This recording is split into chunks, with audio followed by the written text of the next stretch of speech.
आज हम करेंगे प्रेशर वॉल्यूम वर्क क्या होता है, derivation of pressure volume work. पहली बात कि प्रेशर वॉल्यूम वर्क क्या होता है। देखिए, अगर आपका सिस्टम गैस है और उस पर वेटलेस और मूवेबल पिस्टन लगा हुआ है, यानी अगर आपके पास सिस्टम क्या है, गैस है और उसके ऊपर एक मूवेबल पिस्टन लगा हुआ है जो प्रेशर के अगेंस्ट अप एंड डाउन हो सकता है, तो वर्क होगा। पिस्टन पे क्या लगेगी, फोर्स, और फोर्स क्या करेगी, डिस्प्लेसमेंट करेगी, क्योंकि मूवेबल पिस्टन पिस्टन ऊपर भी जा सकता है, नीचे भी आ सकता है। तो दो किस्म के वर्क हो सकते हैं, एक कंट्रैक्शनल वर्क और दूसरा एक्सपेंशनल वर्क। यानी एक्सपेंशन भी हो सकती है और कंट्रैक्शन भी। वर्क नेगेटिव भी हो सकता है और पॉजिटिव भी हो सकता है, ठीक है। नेगेटिव भी और पॉजिटिव भी हो सकता है, दोनों वर्क हो सकते हैं, ठीक है। अब नेगेटिव वर्क कब होगा, एक्सपेंशन पे। जब हम हीट देंगे सिस्टम कंप्रेस होगा, टूवर्ड सराउंडिंग बढ़ेगा, तो वर्क किस पे होगा, सराउंडिंग पे। करेगा कौन, सिस्टम करेगा। तो when system does work, W negative होता है, ठीक है। डब्ल्यू क्या होता है, negative. When surrounding does work, W क्या होता है, पॉजिटिव, ठीक है। तो इस चीज को देखते हैं।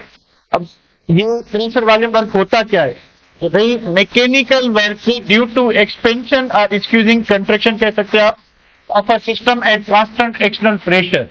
कि भाई ये जो हीट के अगेंस्ट हीट देंगे, प्रेशर कांस्टेंट रखते हैं। अगर हीट देके प्रेशर कांस्टेंट रखते हैं तो टर्म को क्या कहते हैं, एंथैल्पी। कि तो जब आप किसी भी सिस्टम को हीट एनर्जी देंगे, सिस्टम आपका गैस है तो वर्क होगा, सिस्टम आपका लिक्विड है, सिस्टम आपका सॉलिड है तो वर्क नहीं हो। तो वर्क कैसे होता है, कैसे पता चले कि वर्क हुआ है कि नहीं है।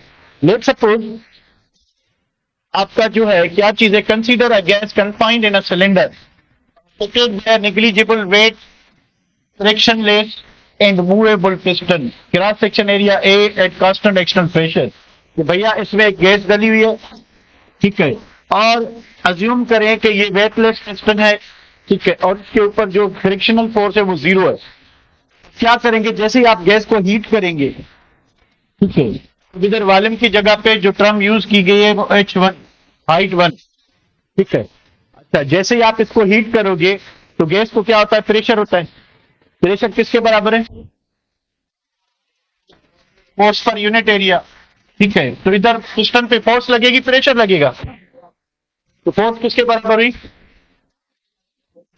प्रेशर इंटू एरिया, ठीक है। तो फोर्स लगी पिस्टन पे, पिस्टन किधर गया, ऊपर, पिस्टन किधर गया, ऊपर, ठीक है। तो फोर्स किसके बराबर होनी चाहिए, W is equal to minus F. Minus क्यों लगा रहे हैं, क्योंकि एक्सपेंशन हो रही है, वर्क क्या होगा, नेगेटिव होगा, ठीक है।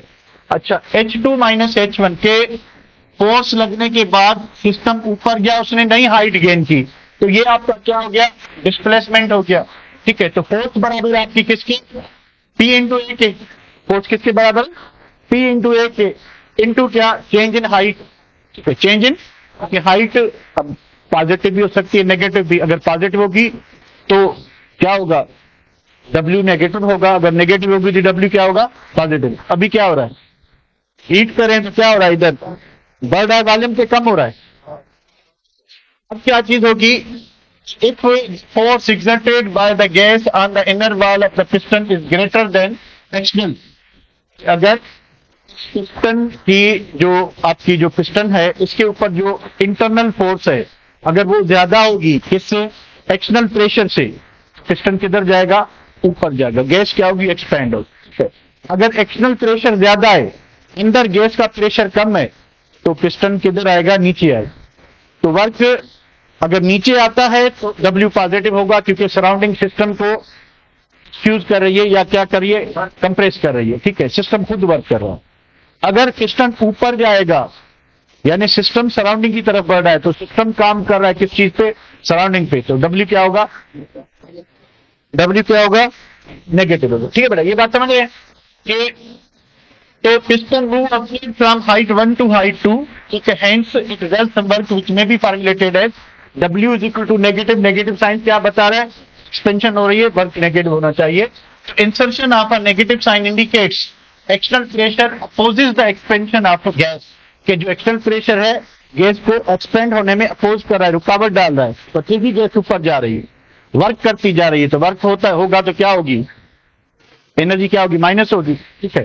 अच्छा, उसके बाद क्या हो कि W इज इक्वल टू, जो हम फोर्स लेते हैं प्रेशर गैस के अंदर होता है, तो जब आप हीट करते हो तो एवरेज काइनेटिक एनर्जी बढ़ जाती है। एवरेज काइनेटिक एनर्जी बढ़ने से नंबर ऑफ कोलियंस बढ़ जाते हैं, नंबर ऑफ कोलियंस बढ़ने से प्रेशर बढ़ जाता है।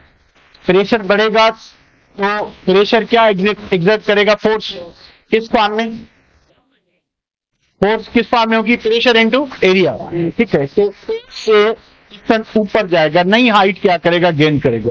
ये क्या होगा, डिस्प्लेसमेंट, ये क्या होगा, और product of force and displacement is called, क्या कहते हैं, वर्क कहते हैं, ठीक है। तो वर्क जो है वो बराबर होगा W is equal to minus P into A delta H. अब ए का यूनिट क्या होता है, एरिया का मीटर स्क्वायर। अब ये क्या चीज है, अगर सिंपल देखें डिस्प्लेसमेंट तो इनटू क्या होगा, मीटर। ये किसके बराबर है, meter square, meter cube, sorry meter cube is equal to what, volume. Meter cube is equal to volume.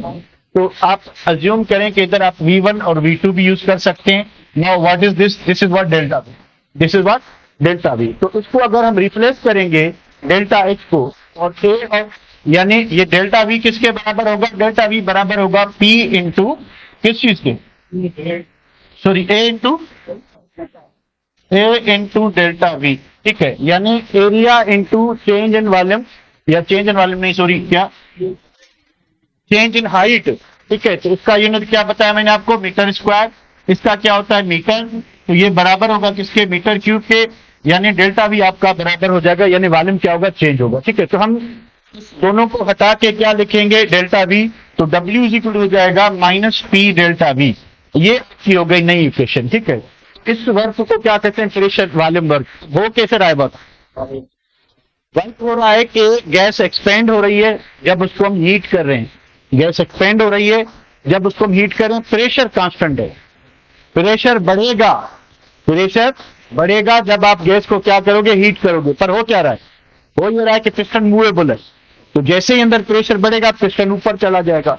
तो पिस्टन खुद को एडजस्ट कहां करेगा, a point where there is internal and external pressure is same.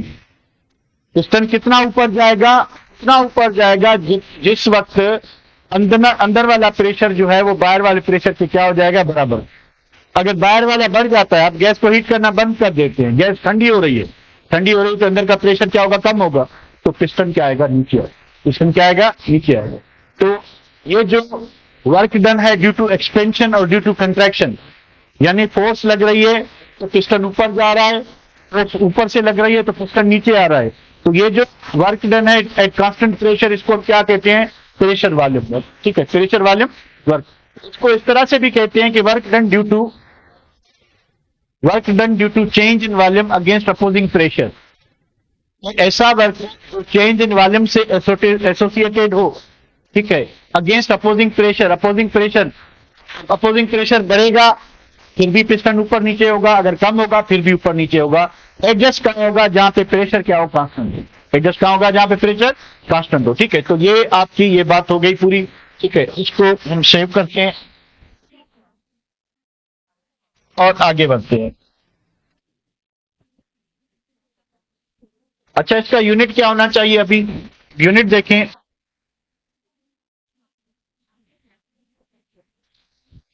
Normally आपको पता है कि work का यूनिट क्या होता है, जूल, ठीक है। वर्क यहाँ किसके बराबर है, वर्क यहाँ बराबर है किसके, माइनस पी डेल्टा V, ठीक है। तो भाई प्रेशर का यूनिट क्या होता है, ATM। वॉल्यूम का क्या होता है, DM क्यूब। तो ये यूनिट हम यूज करेंगे ATM इंटू DM क्यूब, और 1 ATM into DM cube equal to है 101,325 जूल्स के। ये इंटर कन्वर्जन है। अगर आपको जूल्स में मिला हुआ है तो आप ATM DM क्यूब में या ATM DM क्यूब को इसमें कन्वर्ट कर सकते हैं, क्योंकि जो आगे प्रॉब्लम दिए होंगे उनमें यूनिट को आपको इंटर कन्वर्ट करना पड़ेगा, ठीक है। तो इसी तरह से अगर आपको जूल में मिला हुआ है, ठीक है, तो जूल का वैल्यू जो होगा वो 101, ये इक्वल है किसके, 1 ATM इंटू DM क्यूब के। As far as unit of pressure volume work is concerned, we have two options, either to take in joule or in ATM DM cube. SI measurement is taken in Pascal यानी newton per meter square, volume in cubic meter, ठीक है। Their product will be in joule. तो इनकी product क्या होगी, joule होगी। कैसे joule होगी बेटा, प्रेशर इंटू क्या वॉल्यूम है, तो प्रेशर का यूनिट क्या होता है, न्यूटन पर मीटर स्क्वायर, और वॉल्यूम क्या होता है, मीटर क्यूब। ठीक है, तो क्या हुआ कि इसका स्क्वायर इसका क्यूब खत्म हो गया, बाकी क्या बचा, newton meter. 1 newton meter is equal to 1 joule. तो आप ऐसा यूनिट जो है इसका जूल ही बनेगा। ठीक है, तो उसके बाद क्या चीज है बेटा कि जूल की जगह पे आप एटीएम इंटू डीएम क्यूब भी यूज कर सकते हो, अगर आप इसको इंटर कन्वर्ट कर सकते हो। ठीक है, तो इसको आगे बढ़ाते हैं, प्रॉब्लम्स हम इन द एंड कर लेंगे, अभी थ्योरेटिकल एस्पेक्ट को पूरा करते हैं। उसके बाद ये है कि इस लॉ की एप्लीकेशंस क्या है। ठीक है, इंटरनल एनर्जी कल हमने पढ़ा था मेरे ख्याल में, तो एक मतलब रिपीट कर लेता हूं, कोई बात नहीं। ठीक है, कि कोई भी आपके पास सिस्टम है, तो सिस्टम क्या होगा, सिस्टम भाई कोई भी सब्सटेंस होगा, it can be a liquid, it can be a gas, it can be a solid. तो हर सब्सटेंस जो है वो मटेरियल पार्टिकल्स का बना होता है, और उन पार्टिकल्स के पास एनर्जी स्टोर्ड होती है। अब एनर्जी दो फॉर्म में स्टोर्ड होती है, एक पोटेंशियल एनर्जी, एक काइनेटिक एनर्जी, पोटेंशियल और एक काइनेटिक एनर्जी। अब kinetic energy due to motion होती है, तो मोशन पार्टिकल्स में जो सब्सटेंस है उसमें 3 किस्म की होती है काइनेटिक एनर्जी की मोशन। कौन कौन सी, वाइब्रेशनल, रोटेशनल और ट्रांसलेशनल। अगर सॉलिड की बात करें तो ओनली वाइब्रेशनल, अगर लिक्विड की बात करें तो सारी, अगर मोनोएटॉमिक गैस की बात करें तो ओनली ट्रांसलेशनल, अगर पॉलीएटॉमिक गैस की बात करें तो सारी होंगी। ठीक है, तो ये तो गई काइनेटिक एनर्जी। अब पोटेंशियल एनर्जी फिजिक्स की बात करें ड्यू टू पोजीशन होती है। ठीक है, तो एटम की पोजीशन कहां पे होगी ये डिपेंड करता है कि एटम्स, आइंस या मॉलिक्यूल्स जिस चीज की भी वो सब्सटेंस बना हुआ है हमारा सिस्टम, उसमें अट्रैक्टिव या रिपल्सिव फोर्स कितनी है। ठीक है, तो हम पोटेंशियल एनर्जी डिसाइड करते हैं on the basis of attractive force and repulsive force. Attractive force से पार्टिकल्स एक दूसरे के नजदीक आते हैं, एक सर्टेन पोजीशन पे खुद को अरेंज करते हैं। रिपल्सिव फोर्स से पार्टिकल दूर जाते हैं। ठीक है, अट्रैक्टिव फोर्स पोटेंशियल एनर्जी को कम करती है और रिपल्सिव फोर्स पोटेंशियल एनर्जी को बढ़ाती है। ठीक है, तो सिस्टम में जितनी भी स्टोर्ड एनर्जी है उसको हम इंटरनल एनर्जी कहते हैं। इंटरनल एनर्जी जो है एक स्टेट फंक्शन है। इंटरनल एनर्जी क्या है, एक स्टेट फंक्शन है, इसको ई से रिप्रेजेंट करते हैं। कैसे रिप्रेजेंट करते हैं, ई से। और हम इंटरनल एनर्जी डायरेक्ट नहीं मालूम कर सकते, हम क्या कर सकते हैं, हम चेंज इन इंटरनल एनर्जी मालूम कर, डेल्टा ई माइनस, यानी आपकी जो इंटरनल एनर्जी है वो किस चीज पे डिपेंड करेगी, टाइप ऑफ प्रोसेस पे, नंबर ऑफ स्टेप्स पे या पाथ पे नहीं, वो डिपेंड करेगी इनिशियल स्टेट पे और फाइनल। ठीक है बेटा। अच्छा, एप्लीकेशन की बात करें तो देखिए एप्लीकेशन इस लॉ की हम जो है वो करते हैं। एक आपका प्रोसेस एट कांस्टेंट वॉल्यूम, आप इसको आइसोकोरिक प्रोसेस कह सकते हैं। आइसो का मतलब सेम होता है, कोरिक मीन्स वॉल्यूम। तो अगर वॉल्यूम सेम रखेंगे, वॉल्यूम कांस्टेंट होगा, वॉल्यूम क्या होगा, कांस्टेंट होगा। ठीक है, तो फिर वर्क डन जो है आपका नहीं होगा, वर्क डन नहीं होगा। तो सिस्टम में जो हीट ट्रांसफर होगी वो सिर्फ एक ही चीज चेंज कर सकती है, वो कौन सी चेंज कर सकती है, इंटरनल एनर्जी। ठीक है, लिक्विड में और सॉलिड में वैसे भी वर्क नहीं होता, उनमें वैसे भी वॉल्यूम जो है वो कांस्टेंट ही रहता है, ऑलमोस्ट कांस्टेंट रहता है। तो उसमें वैसे भी एंथैल्पी जो है वो किसके बराबर थी, इंटरनल एनर्जी के। ठीक, अब क्या होगा कि अगर आप गैसेस का वॉल्यूम भी फिक्स कर देते हो फिर क्या होगा, फिर क्या नहीं होगा, फिर वर्क नहीं होगा। तो जितनी भी आप हीट एनर्जी दे रहे हैं या सिस्टम रिलीज कर रहा है वो सिर्फ और सिर्फ क्या चेंज करेंगे, वो इंटरनल एनर्जी चेंज करेंगे। देखें, इसको समझने की कोशिश करते हैं। अगर आपके पास ये डिब्बा है, इस डिब्बे का वॉल्यूम जो है delta V is equal to 0 है, इसका मतलब क्या हुआ कि V2 minus V1 is equal to 0 है। तो मतलब क्या हुआ कि V2 is equal to V1 है। सही बात है, सारी सेम है। अगर वॉल्यूम V2 और V1 सेम होंगे तो डेल्टा V क्या आएगा, 0 आएगा, यानी चेंज इन वॉल्यूम 0 है। इसमें हमने क्या रखी हुई है, गैस, हमने गैस रखी है। हमने इस गैस को क्या किया, गर्म किया। गर्म किया तो गैस एक्सपेंड नहीं होगी, फोर्स अवेलेबल है, वर्क नहीं हो रहा। ऐसे ही एग्जाम्पल, अब देखिए ये पेन है, मैंने इसको फोर्स लगा के थोड़ा आगे धक्का दिया, वर्क हुआ कि नहीं हुआ। दीवार को आप फोर्स लगाते हो, वर्क होगा। You are pushing a wall to move backward, क्या आपसे दीवार आगे होगी, तो आपने फोर्स तो लगाई ना, आपने फोर्स लगाई पर दीवार आगे नहीं गई, मतलब क्या हुआ? ठीक है, दो बातें हो सकती हैं, समझ गए? भाई आपने दीवार को जोर लगाया, ठीक है, आपने आपने बहुत ज्यादा जोर लगाया, ठीक है, तो क्या होगा? आवाज आएगी और कुछ नहीं होगा, ठीक है, दीवार अपनी जगह पे रहेगी। तो भाई इधर क्या होगा कि वॉल्यूम चेंज नहीं होगा। देखिए फोर्स है और डिस्प्लेसमेंट क्या है? जीरो है, तो वर्क क्या हो जाएगा? वर्क आपका जीरो हो जाएगा। तो पर अंदर हीट जा रही है, तो सिस्टम की E1 इंटरनल एनर्जी थी, अब Q अमाउंट ऑफ हीट आई, ठीक है, तो इंटरनल एनर्जी क्या हो जाएगी? चेंज होगा, वर्क नहीं होगा, बस प्लस W जो था वो खत्म हो जाएगा, वर्क नहीं होगा पर इंटरनल एनर्जी चेंज होगी, ठीक है। तो यानी वेन जब आप हीट एनर्जी कांस्टेंट वॉल्यूम पे देते हो तो ये डेल्टा E के बराबर होगा। तो उस दिन मैंने आपको बताया था जब हम एंथैल्पी पढ़ रहे थे, ये हीट एनर्जी दो कंडीशन में स्टेट फंक्शन होती है। अगर आप वॉल्यूम कांस्टेंट रखें तो हीट एनर्जी किसके बराबर हो जाएगी? डेल्टा E के। अगर आप प्रेशर कांस्टेंट रखें तो हीट एनर्जी एंथैल्पी बन जाएगी। अगर आप प्रेशर वेरी करते हैं, ठीक है, या वॉल्यूम भी वेरी करते हैं, प्रेशर भी वेरी करते हैं, वॉल्यूम भी वेरी करते हैं, तो प्रेशर वेरी करने से, ठीक है, प्रेशर वेरी करने से अब जो हीट एनर्जी है वो स्टेट फंक्शन नहीं रहेगी, पर वॉल्यूम चेंज करने से रहेगी। वॉल्यूम चेंज करने से क्या होगा कि वर्क होगा, ठीक है। तो इस तरह से जो है आपकी हीट एनर्जी अगर प्रेशर वेरी करते हैं तो फिर वो स्टेट फंक्शन नहीं होगा, ठीक है बेटा। तो क्या चीज है? चीज ये है कि भाई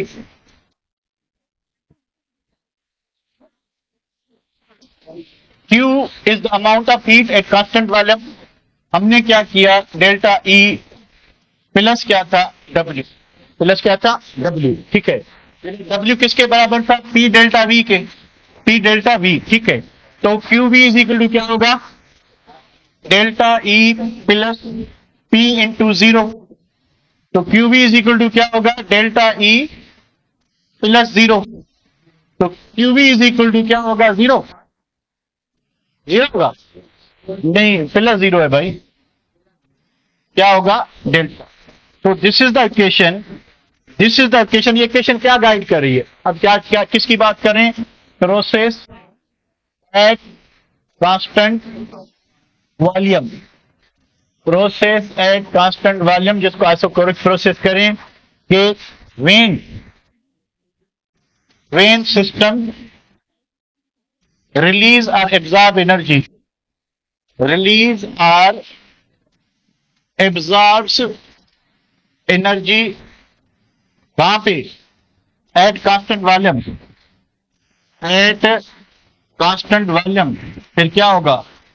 देन क्या होगा? नंबर पहली बात, no work will be done, no work will be done, ठीक है। उसके बाद और क्या है, इसको एक्सप्लोर करें कि P into delta V equal to क्या हो जाएगा? जीरो हो जाएगा, और V2 minus V1 is equal to zero हो जाएगा, ठीक है। ओनली क्या होगा? ओनली इंटरनल एनर्जी जो है इज चेंज, कि इंटरनल एनर्जी चेंज होगी, बाकी कुछ भी चेंज नहीं होगा। यहां तक क्लियर है बेटा? यहां तक कोई दिक्कत नहीं? ओके है, ठीक है। उसके बाद क्या चीज है? प्रोसेस एट कांस्टेंट वॉल्यूम, उसको भी इधर कर लेते हैं, फिर बुक पे आते हैं।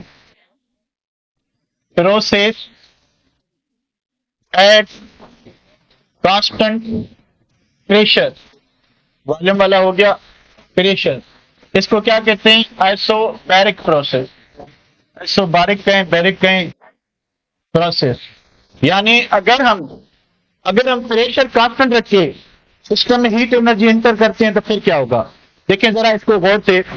आपके पास एक मूवेबल पिस्टन है, अंदर गैस आपका सिस्टम है, ठीक है। आपने गैस को गर्म किया और गर्मी से Q amount of heat system के अंदर दाखिल हुई, ठीक है। सिस्टम के अंदर क्या हुई? दाखिल हुई। उससे क्या होगा कि जैसे हीट दाखिल होगी, मूवेबल पिस्टन है, ठीक है, प्रेशर कांस्टेंट रखने के लिए पिस्टन किधर जाएगा, ऊपर जाएगा अगर हीट करे, अगर कूल करे तो पिस्टन नीचे आएगा क्योंकि एक्सटर्नल प्रेशर क्या हो जाएगा, बढ़ जाएगा। तो फिर पिस्टन कहां पे रहेगा, जहां पे प्रेशर कांस्टेंट होगा, पर वॉल्यूम तो अप एंड डाउन हो रहा है ना, वॉल्यूम अप एंड डाउन हो रहा है, यानी और आपका डब्ल्यू इज इक्वल टू क्या होता है, P delta we, plus minus दोनों हो सकते हैं, ठीक है। तो वॉल्यूम चेंज हो रहा है और प्रेशर कांस्टेंट है, लेट सपोज प्रेशर कितना कांस्टेंट है, 1 है, तो चेंज इन वॉल्यूम 2 है, तो क्या प्रोडक्ट क्या आएगी, 2, यानी 0 तो नहीं है ना, यानी कुछ ना कुछ क्या निकलेगा, वैल्यू निकलेगा, यानी वर्क होगा, वर्क होगा, ठीक है। इस इक्वेशन को हम क्या लिखेंगे, इसको हम इस तरह से लिखेंगे कि क्यूपी, क्यूपी का मतलब क्या है कि amount of energy, heat energy added or release by the system, ठीक है, बराबर होगी किसके, delta E plus P delta V. ये कहां से आया, हमने ऑलरेडी पढ़ा हुआ था कि delta E is equal to Q minus P delta V, P delta V, या आप इसको इस तरह क्यू माइनस डब्ल्यू, अगर आपको याद है तो, ठीक है। इस इक्वेशन को रीअरेंज करें तो ये इक्वेशन बनेगी, ठीक है। अब क्योंकि क्यूपी इज इक्वल टू किसके बराबर होगा, अब क्योंकि इनमें कोई भी जो है जीरो फैक्टर नहीं है, तो इसको ओपन करके रीअरेंज करेंगे और एक नई इक्वेशन बनाएंगे, ठीक है।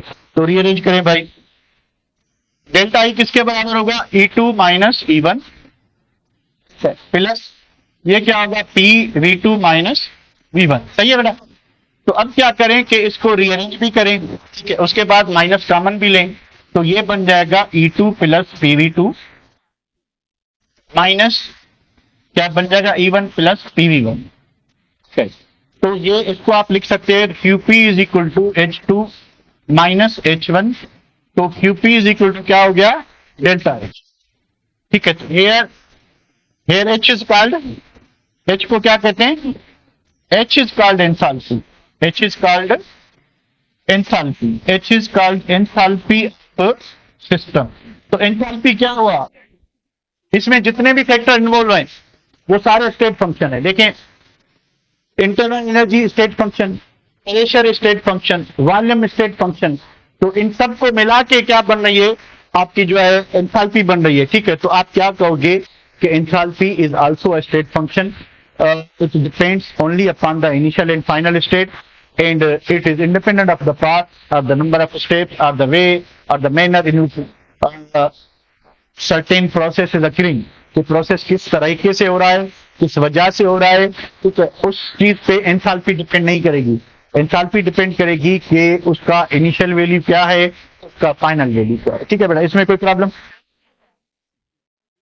इसमें कोई प्रॉब्लम, इसको वापस आते हैं बुक में देखते हैं जरा, बुक क्या कहता है, पहले इसको सेव कर लो।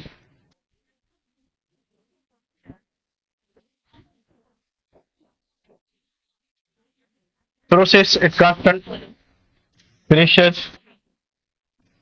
It is a matter of fact that many chemical reactions, labs, works carried out in open vessel. Open vessel का मतलब क्या हुआ कि जो outer pressure है वही उसका external pressure होगा, ठीक है। Which means they are carried out at constant pressure in a manner of thermochemical expansion, कि ये constant pressure पे हो रहे हैं। Thus according to the first law of thermodynamics, the process at constant pressure illustrated as delta E is equal to Q minus PW, तो ये वही equation है, तो delta E is equal to Q minus W, अब W is equal to P delta V, अभी हमने pressure वाले work की इक्वेशन बनाई थी, ठीक है।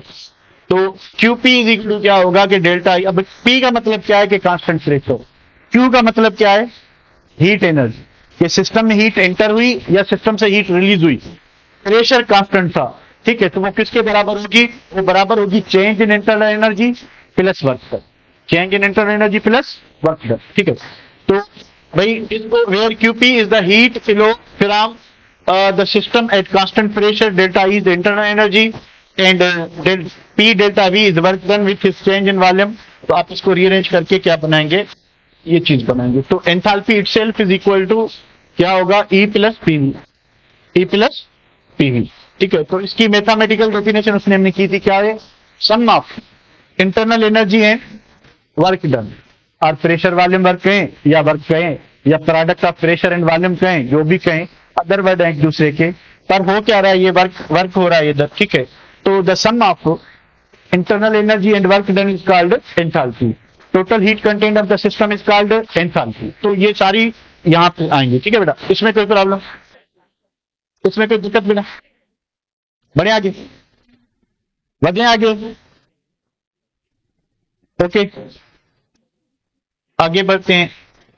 आगे क्या चीज है? अच्छा, आगे वही लिखा हुआ है जो उस दिन हमने डिस्कस किया था कि भाई अगर आपके पास गैस है, अगर आपके पास क्या है, गैस है, तो गैस में वर्क होता है, पर अगर आपके पास लिक्विड और सॉलिड है तो उसमें, तो उसकी डेल्टा एच किसके बराबर होगी? Change in internal energy. तो भाई ये इक्वेशन होगी 7 जिसमें QP is equal to delta H, यानी amount of heat transfer between system and surrounding at constant pressure is equal to change in enthalpy. Change in enthalpy. ये equation 7 है. Equation 7 tells us that chemical process is occurred at constant pressure where only PV work is allowed due to compression and expansion. Enthalpy change of the system is equal to energy flow. ठीक है. और delta H is equal to क्या होगा कि delta E plus P delta V. अब ये equation number 8 हो गई आपकी। इक्वेशन 8 रिप्रेजेंट कर रही है फॉर गैसियस रिएक्शन, क्योंकि ये जो चेंज इन वॉल्यूम आएगा वो सिर्फ किस में आएगा? गैसियस रिएक्शन में। ठीक है। अच्छा, उसके बाद क्या चीज है? However for the reactions in which one or more solids और liquids are involved, the value of delta P becomes almost zero because solids and liquids undergo very small change in volume. तो work भी almost क्या हो जाएगा? Zero हो जाएगा। तो फिर जो हम हीट एनर्जी लिक्विड और सॉलिड को दे रहे हैं वो कहां जाएगी? इंटरनल। अब गैस में नॉर्मली क्या होता है? वर्क होता है, पर एक कंडीशन है कि गैस में भी वर्क नहीं होता, वॉल्यूम कांस्टेंट हो। क्या कांस्टेंट हो? अगर गैस का वॉल्यूम कांस्टेंट है, लिक्विड और सॉलिड का खुद से रहता है, थोड़ा सा वॉल्यूम चेंज होता है अगेंस्ट हीट एंड। ठीक है, ये तो आपकी क्या हो जाएगी कि this in the case of enthalpy change will be equal to internal energy. किस केसेस में? यानी this equation is only for liquids and solids, also for gases and also for gases at constant volume। अगर constant volume रखते हैं तो फिर ये equation gases पे भी अप्लाई हो सकती है। ठीक है, तो this is all about first law of thermodynamics. Hess's law कर लेते हैं, उसके बाद कल से इनके प्रॉब्लम जो हैं वो स्टार्ट करेंगे। ठीक है, तो एक और भी टॉपिक है बान हैबर साइकिल, इसको भी कल कर लेंगे, फिर परसों इसके प्रॉब्लम करते हैं, जितना हो सका वो करते हैं। ठीक है, तो प्रॉब्लम के बाद आपका जो चैप्टर आएगा वो कौन सा आएगा? केमिकल काइनेटिक्स पहले कर लें या इलेक्ट्रोकेमिस्ट्री? जो कहेंगे वो कर लेंगे। ठीक है, उसको सेव किया पता नहीं कर लेते, जो कहोगे बेटा हो जाएगा, टास्क करेंगे जो होगा। तो हेसिस लॉ की बात करते हैं। अब नॉर्मली क्या होता है? नॉर्मली हम किसी भी रिएक्शन की जो एंथैल्पी चेंज है या हीट ऑफ रिएक्शन है, कि जब कोई भी प्रोसेस हुआ तो चेंज इन एनर्जी क्या होगी, उसके लिए हम क्या करते हैं? कैलोरीमीटर यूज करते हैं। क्या यूज करते हैं? कैलोरीमीटर। ठीक है, अब कैलोरीमीटर जो है उसकी कुछ लिमिटेशंस हैं। कैलोरीमीटर वेरी फास्ट रिएक्शन जिसमें सडन चेंज इन एनर्जी आए उसकी हीट ऑफ रिएक्शन नहीं बताता हमें। वेरी स्लो रिएक्शन जो बहुत देर तक होता रहे तो हम बैठ के एनर्जी चेंज नहीं देखेंगे। अगर कोई रिएक्शन जो है वो सालों लेता है, ठीक है, सालों लेता है कंप्लीशन में, तो हम उधर बैठ के कैलोरीमीटर की रीडिंग नहीं नोट कर रहे होंगे। तो very slow reaction, very fast reaction, और ऐसे रिएक्शन जिसमें साइड रिएक्शन होता हो, जिसमें दो दो प्रोडक्ट बनती हो, तो आपको जो कैलोरीमीटर रीडिंग देगा वो तो दोनों की देगा। और अब ये पता कैसे चले कि उसकी एग्जैक्ट वैल्यू कितना है, उसका एग्जैक्ट वैल्यू कितना है, तो ये मालूम नहीं कर सकते। तो ये उसका ड्रॉबैक है। उसके ड्रॉबैक को हम क्या करते हैं? हेसिस लॉ यूज करके इनडायरेक्टली, हेसिस लॉ यूज करके इनडायरेक्टली हम कंपाउंड की उन कंपाउंड की हीट ऑफ फॉर्मेशन मालूम कर सकते हैं जिनमें हमें कैलोरीमीटर हेल्प नहीं करता। फॉर एग्जाम्पल कौन से रिएक्शंस भाई? ऐसे रिएक्शन जिनमें साइड प्रोडक्ट बनती हो, ऐसे रिएक्शन जो वेरी फास्ट हो, ऐसे रिएक्शन जो वेरी स्लो हो, जिनमें हमें कैलोरीमीटर हीट ऑफ रिएक्शन और हीट ऑफ फॉर्मेशन मालूम करने में हेल्प नहीं करता। हम क्या कर सकते हैं? बाय यूजिंग कौन सा? हेसिस लॉ। हम इनडायरेक्टली उनके वैल्यूज मालूम कर सकते हैं। बुक की बात पे आते हैं।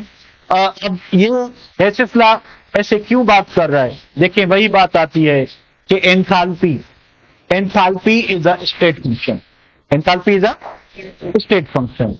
और स्टेट फंक्शन होने का मतलब क्या होता है कि वो सिर्फ और सिर्फ किस पे डिपेंड करेगी? इनिशियल स्टेट और फाइनल स्टेट पे। अब अगर रिएक्शन एक स्टेप में हो या रिएक्शन सेवरल स्टेप में हो तो एंथैल्पी चेंज नहीं हो, एंथैल्पी चेंज नहीं हो। ठीक है, तो अगर आपका रिएक्शन भाई डायरेक्टली एक स्टेप में हो रहा है या इनडायरेक्टली मुख्तलिफ स्टेप में हो रहा है तो एंथैल्पी का वैल्यू सेम रहेगा कि चेंज होगा?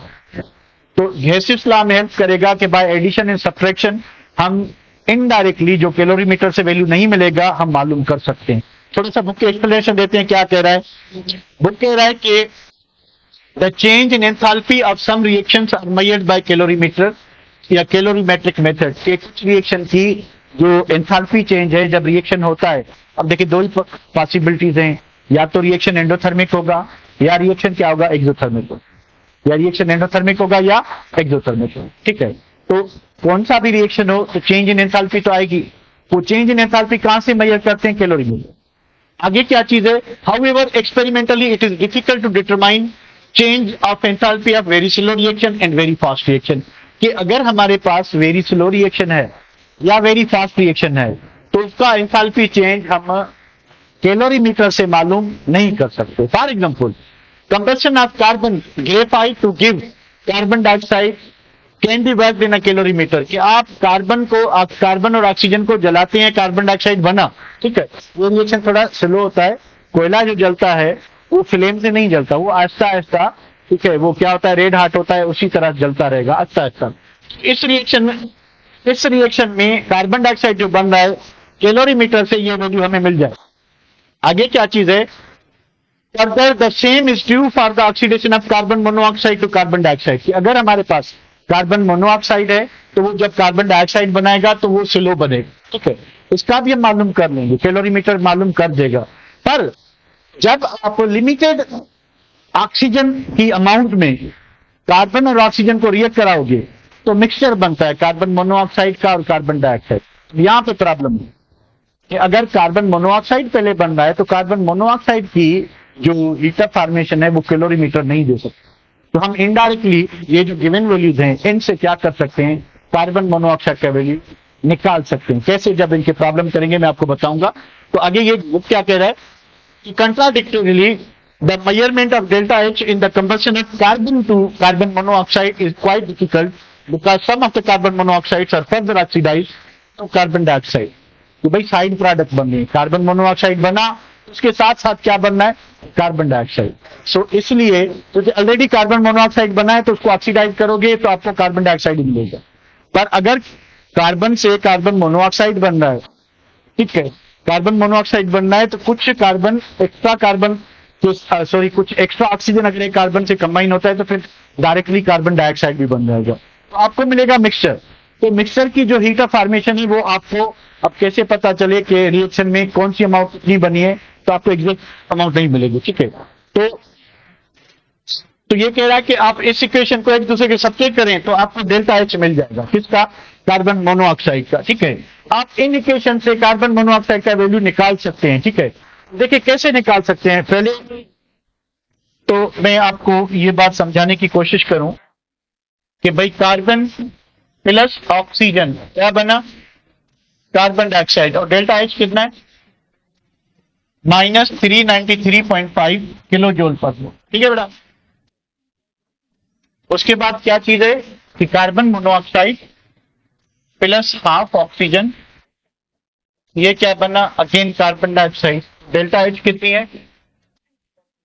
माइनस कितना है? 283.5 किलो जूल पर मोल।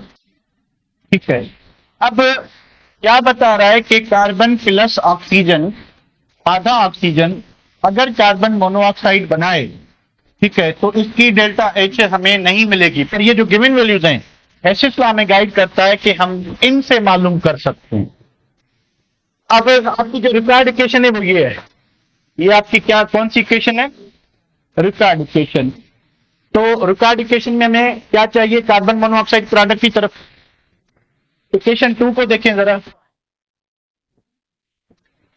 कार्बन मोनोऑक्साइड किस साइड पे, तो हम क्या करेंगे, इसको रिवर्स करें। ठीक है, तो बाय रिवर्सिंग, और इसमें कार्बन किधर है, रिएक्टेंट साइड, तो कार्बन वाली इक्वेशन इधर ही रहे, कार्बन मोनोऑक्साइड वाली को इधर कर लें। ठीक है, तो बाय रिवर्सिंग इक्वेशन 2, चलें भाई इक्वेशन 2 को रिवर्स करें, पहली को एज इट इज रखें। तो पहली इक्वेशन क्या है, carbon plus oxygen, carbon dioxide और डेल्टा एच का वैल्यू इधर रखें, क्या होगा, -393.5 किलो जूल पर मोल। अच्छा, इस इक्वेशन को रिवर्स करते हैं अगर आप, तो रिवर्स करने से इक्वेशन क्या हो जाएगी कि कार्बन डाइऑक्साइड, ये इस साइड को रिवर्स किया तो इस साइड क्या बनेगा, carbon monoxide plus half oxygen, तो delta H is equal to क्या हो जाएगा, प्लस हो जाएगा, क्योंकि साइन चेंज हो जाएगी, किधर चला गया है, तो साइन चेंज हो जाएगी, कितनी हो जाएगी, प्लस 283.5। ठीक है, अब हमने, हमारी इक्वेशन क्या है कि एक कार्बन हो और एक कार्बन मोनोऑक्साइड हो, एक कार्बन और एक कार्बन मोनोऑक्साइड।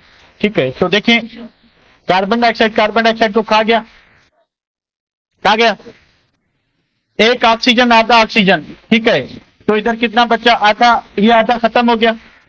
ठीक है, अब क्या बचा, कार्बन और क्या बचा, आधा ऑक्सीजन और कार्बन मोनोऑक्साइड, इन दोनों को ऐड करें तो इक्वेशन क्या बनेगी कि कार्बन प्लस आधा ऑक्सीजन, इस साइड पे क्या बचा, carbon monoxide, change in enthalpy क्या होगी, इसको आप सब्ट्रैक्ट कर लें, कितनी होगी, -110 किलो जूल पर। तो इस तरह से ये जो हमारे पास क्या चीज था कि हमारे पास ये पॉसिबल नहीं था कि हम मोनोऑक्साइड की एनर्जी कैसे लें, तो हम बाय यूजिंग हेसिस लॉ को यूज करके इनडायरेक्टली, जो ऑलरेडी गिवन इंफॉर्मेशन है, जिनकी नोन है, ठीक है, उन कंपाउंड की standard heat of formation use करके हम इनडायरेक्टली वैल्यू निकाल सकते हैं। यही बुक बताने की कोशिश कर रहा था, तो इसकी हीट ऑफ फॉर्मेशन क्या होगी मालूम कर सकते हैं यूजिंग दिस साइकिल। तो इसको आगे बढ़ाते हैं, ब्रेक तो नहीं हुई, हो गई, बस 1 सेकेंड है बस, अगर हो गई है तो ये देखिए कितना वैल्यू है, 110, 110, यही आपका आंसर आएगा। तो इसको कल हम स्टार्ट करेंगे, ठीक है बेटा, चले चले, अभी आप खेलें, ब्रेक करें बेटा।